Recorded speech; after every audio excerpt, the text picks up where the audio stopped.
All right, let's get to Doug Kyed again from Pro Football Focus here on the Nick Cattle Show, Sports 1140 KHTK. Doug, we truly thank you for your time. Were you surprised by the Wilson trade? Not entirely. I had reached out to a source in December, asked if Russell Wilson would force his way out of Seattle this offseason, and that source basically said that, no, I don't think he'll have to, and that the Seahawks, might want to actually get rid of him.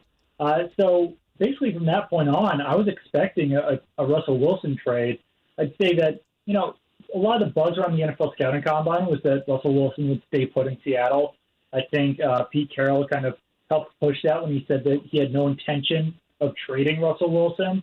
But I was still kind of thinking about some of the flimsy language that Pete Carroll was using. I mean, he's the guy who can decide whether or not to trade Russell Wilson. He said that he had no intention of trading Russell Wilson. At the end of the season, Russell Wilson kept saying that he planned to be in Seattle for the future, despite the fact that he's got a no-trade clause.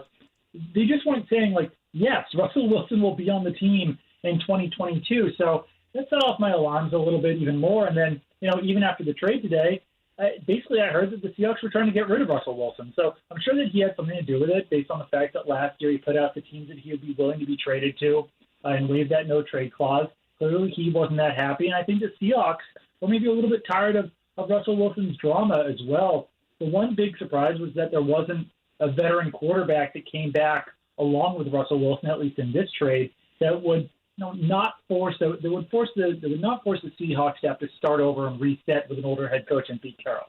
Yeah, Doug, I wanted to ask you about that. What'd you make of the return for the Seahawks with this deal?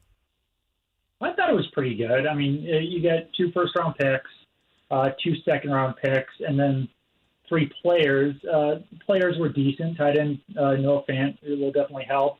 Defensive lineman Shelby Harris is a good player. Drew Lock, getting him back in the deal it's obviously kind of funny and also probably unfair to Drew Lock that he has to always be, part of that Russell Wilson trade, but at least gives them a young quarterback that I know has been involved in some trade talks with other teams in the past. So they're not the only team that was interested in Drew Lock. But at this point, the Seahawks could maybe even flip some of those assets for a veteran quarterback if they aren't looking to reset. But basically, from what I was hearing, I was kind of hearing some different things today about what the Patriots and what the Seahawks plan to do at quarterback. But one of those things is that they do plan to do a reset, and this gives them 2 years now to find their starting quarterback of the future. Pro Football Focus is Doug Kyed with us here on the Nick Cattle Show. Doug, is this just the beginning for the Seahawks? Do you expect more deals, changes, as in Lockett, DK Metcalf? Is this going to be the beginning, or do you think this is pretty much it for them? I haven't personally heard about them selling off any of their assets at this point, so I don't really want to speak to that. There is, I do think that with the assets that the Seahawks acquired, the 2 first-round picks, 2 second-round picks, I do think that they've got some ammo if they did want to acquire a veteran quarterback. And one name just worth mentioning is Kirk Cousins. I know that Pete Carroll likes Kirk Cousins. He worked with Shane Waldron in Washington back in 2016, so there's some sort of connection there. And, he's entering the final year of his contract, and with Kevin O'Connell there as the Vikings head coach, new GM in Crazy, I really would not be shocked if there was a deal there. I did kind of ask around a little bit. I heard that it was kind of doubtful that something like that would get done. But like I said, Pete Carroll is the oldest head coach in the NFL. And if he's not looking for a hard reset, there are some veteran quarterbacks like Kirk Cousins, like Jimmy Garoppolo, that could become available. Very interesting. Kirk Cousins. Not my cup of tea, but very interesting possible scenario. Doug, when you look at the AFC West now, how tough is that division with Wilson being added? It's really tough. I mean, it's the best division in football, and there's a case to be made that Russell Wilson could even still be the third best quarterback in that division, at least based on how those quarterbacks played in 2021. I think you'd still have to put Patrick Mahomes up top, but Justin Herbert was better than Russell Wilson last season. I think that honestly, even Raiders quarterback Derek Carr might have been graded higher in our rankings based on what they did last season. I'm certainly not saying that Derek Carr is better than Russell Wilson, but just the fact that he is the fourth best quarterback in that division, that's not too shabby.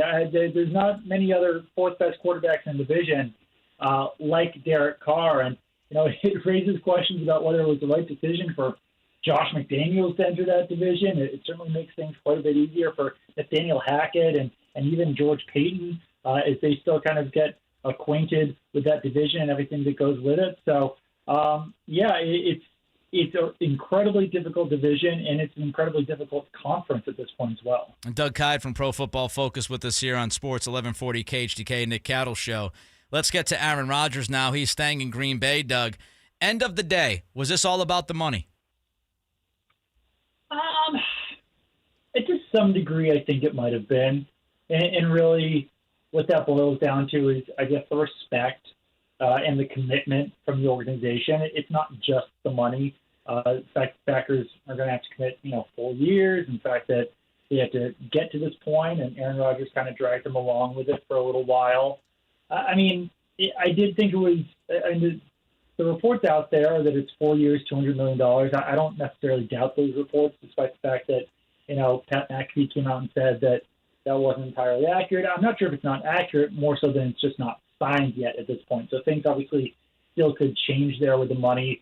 But no, I don't know if it was all about the money, because I think that, it lowers the cap hit in 2022. That should allow them to continue to build the team and bring back guys like Devontae Adams and some of the other Packers free agents. But I just say that, it really seems like Rodgers really wanted more respect and commitment from the organization ever since they drafted Jordan Love, and that's exactly what this gives them. Do you think, as you mentioned Jordan Love, do you think they now move on from him? I think they almost have to. This carries out the rest of his rookie contract. So there's, I guess there's a benefit to having a young backup quarterback, but I think that you'd be better off drafting a quarterback in this year's draft in the second or third round and trading Jordan Love for basically whatever you can get for him at this point, because that's really what kind of seems to have set off Aaron Rodgers in the first place, and keeping that guy in the organization, after he struggled last season in his start. I'm not sure if it's best for any of the parties there. So it's tough for Green Bay. I don't know how much they can get for Jordan Love based on how he played last season.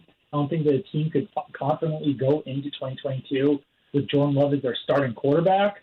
But, if they could get a second and a fifth or something like that, then it's probably worth trading at this point. I hate asking two-part questions, but we got about a minute left, and I want to ask you about two guys. The moves today, how do they affect Deshaun Watson? How do they affect Jimmy G?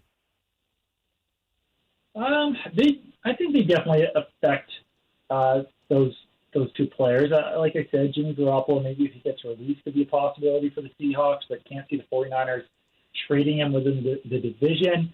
For Deshaun Watson, I think that a lot of the teams that were probably going to be interested in him anyway are still out there. The Eagles, although I'm not quite sure if he would waive his no-trade clause to go to Philadelphia. The one that still makes sense the most to me is the Washington Commanders. I know that team's already kind of a PR nightmare, and adding Deshaun Watson will only make that worse. But in some ways, that would be better than a team that's held in high regards and high standing acquiring Deshaun Watson. There's only so much further down the Commanders could go. So it affects them in that it takes Denver out of the mix, but I wouldn't say it destroys their trade value or anything like that. Interesting. Jimmy G, how long does he hang around, or is he gone quick here?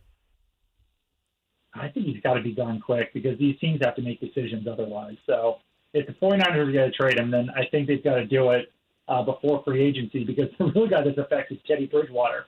Now he has to find a new job.